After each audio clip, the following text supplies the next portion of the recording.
the x capital T from our capital Kth regressor.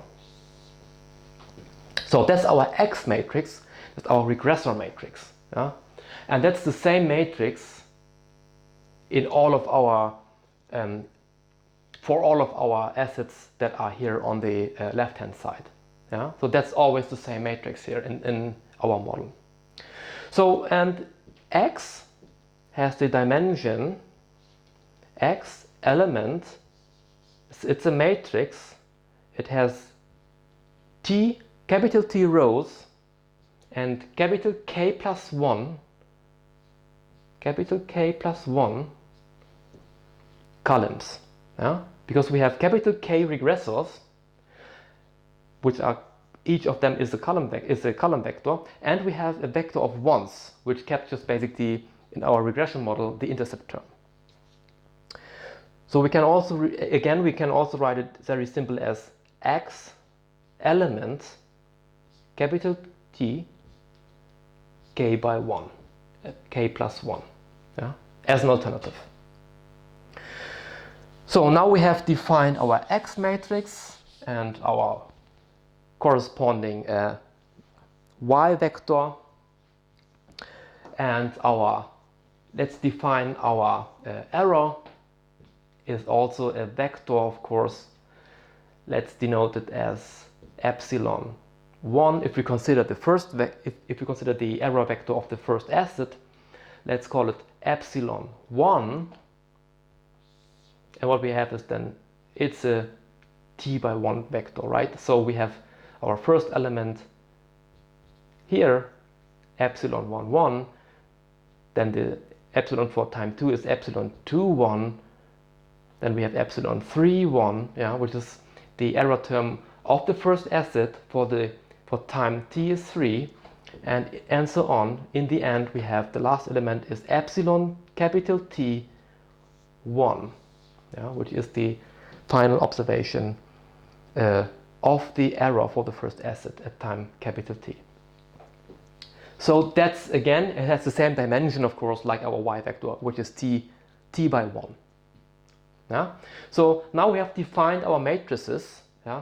And of course, if we would now consider our second asset, then here we would simply have here y2, and this would be then 2, this would be 2, this 2, and this as well, obviously, and here the same thing. Yeah? So if this would be 2, this would be the error vector for our second asset, though what changes then is here the elements would be then the corresponding elements of the second asset. Yeah, very simple, straightforward. So once we have defined our, in general we have yi, then this is I, okay? So it's clear how it works, okay? So once we have defined our data vectors, and I will take this now away, but this is important to know how the matrices look like, yeah? Because everything what we do is based upon matrix calculus, so obviously you need to be familiar with what's going on and what is in these vectors and what is in these matrices, okay? So once we have defined our matrices,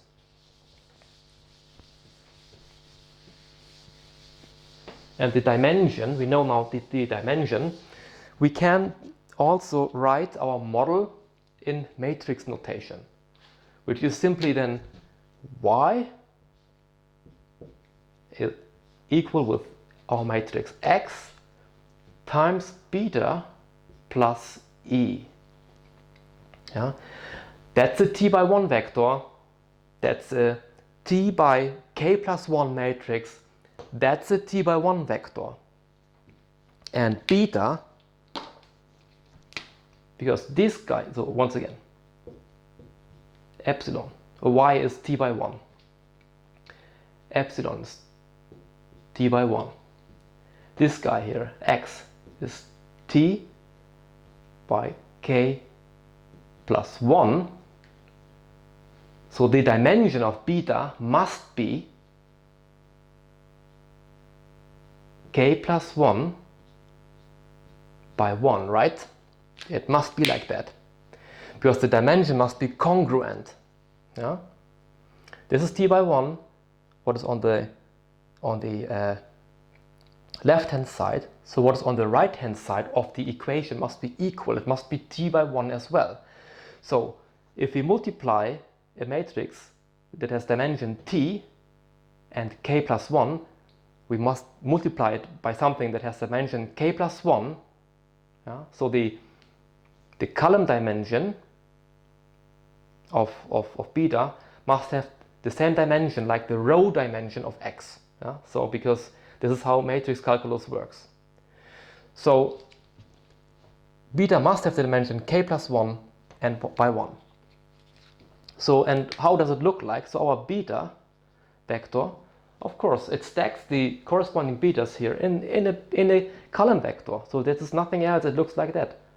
We have the beta 0 here, we have the beta 1 here, blah blah blah, until beta k. Yeah? And if we define it now as the corresponding beta of our asset I, yeah, then we have here, of course, the corresponding index for our asset I as well. Yeah? So beta is element M matrix k plus 1 by 1, or simply beta element k plus 1 by 1. Yeah? So now we have defined everything, and we know now what our linearity condition means. Yeah? So we can take this away now.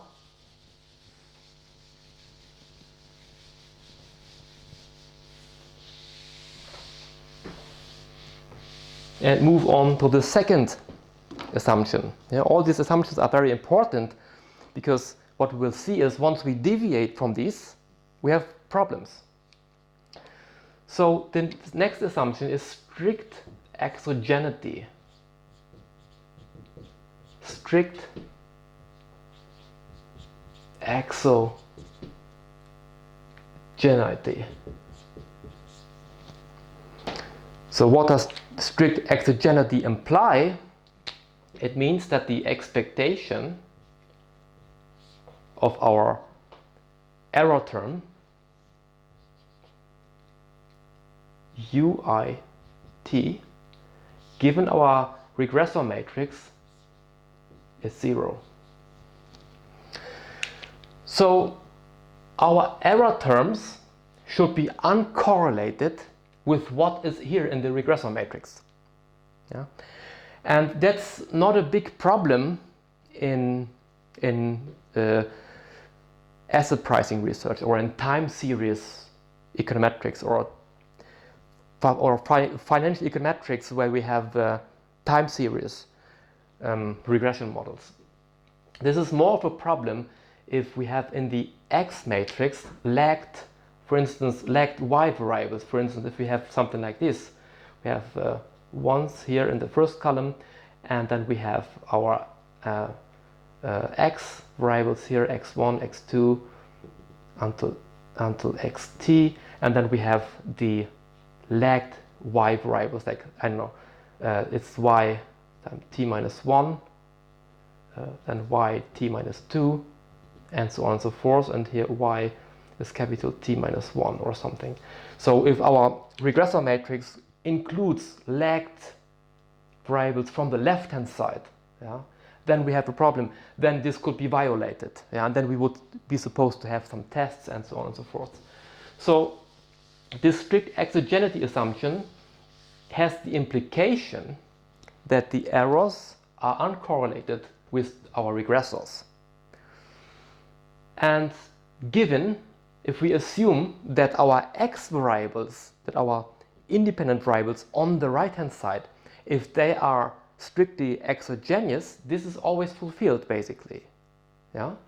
So because the exogeneity means that our regressors are predetermined, yeah? They are given, they are not random. The only thing that is random are our errors, u.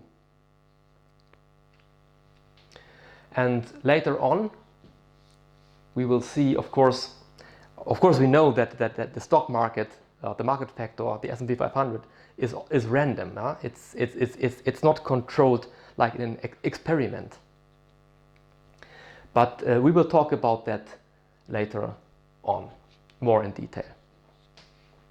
For now, the second assumption is strict exogeneity. So we assume that our regressors on the right-hand side are predetermined.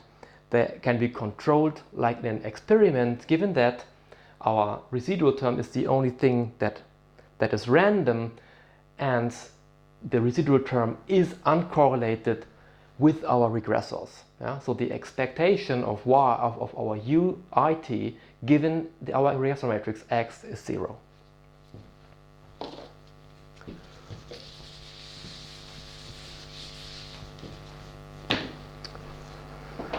So our third assumption is also very important. It's the rank condition. The rank condition. What does that mean? So we know, we had already said that X, our X matrix, is K plus 1. No. Our X matrix is element T, capital T, times K plus 1.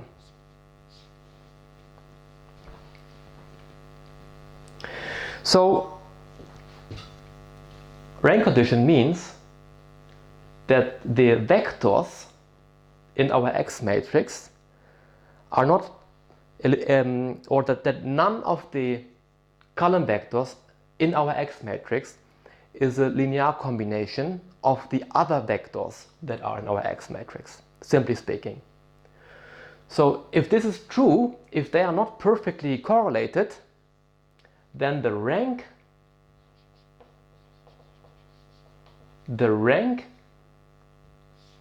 of X must be K plus 1. Okay? This holds always if we do not have perfectly correlated regressors in our X matrix. So the rank of X must be equal to the numbers of regressors in our X matrix. Because if this is fulfilled, if this is true, so this means that our X matrix has full rank, okay? If this is fulfilled, we know that this product here, X transposed X, inverted, exists. This is now very important, okay? Only if X has full rank, if the rank of X is K plus 1, then X transposed X, what is that? X transposed, if X has the dimension T by K plus 1, X transposed has the dimension K plus 1 times T. Yeah? So something that is K plus 1 by T times itself times T by K plus 1 has the dimension, so this cancels out, so this matrix product has the dimension K plus 1 by K plus 1, and this matrix is inverted. Yeah? So only if this X matrix has full rank, then we know that the inverse of this matrix product here, yeah, exists. Yeah? And the inverse of this matrix product has the same dimension like the inverse, like this matrix product itself. So the dimension of what is here has a dimension K plus 1 by K plus 1. So this is very important, because otherwise this operation here doesn't work out. Otherwise we cannot invert this matrix product here. And this is the cornerstone of our OLS estimator, which you will see later on. So we have always to make sure that this guy here exists. And if you are familiar with the Farmer and French paper from 2015, it will show you, you will see a border case where this is almost violated. Because what they show in their paper is that the value factor and the investment factor, they are very highly correlated. I think it's between 0.7 and 0.8 correlation. So they are so high correlated that the uncertainty, the parameter uncertainty increases. So if you have the more the regressors are correlated, the more is the estimation uncertainty in the parameters. So the t statistics, they are somewhat they suffer, okay, from estimation uncertainty if the correlation among the regressors is too high. Yeah? And what in this Farmer and French paper they show basically that in the 5-factor model that the value factor becomes redundant. So once you regress the investment factor on the value factor, you see that the intercept term, this alpha, is statistically not different from 0. So the value factor can be fully explained by the exposure against the other risk factors, especially the investment factor, due to this high correlation between these two risk factors. So you would be better off if you just drop the value factor from that 5-factor model.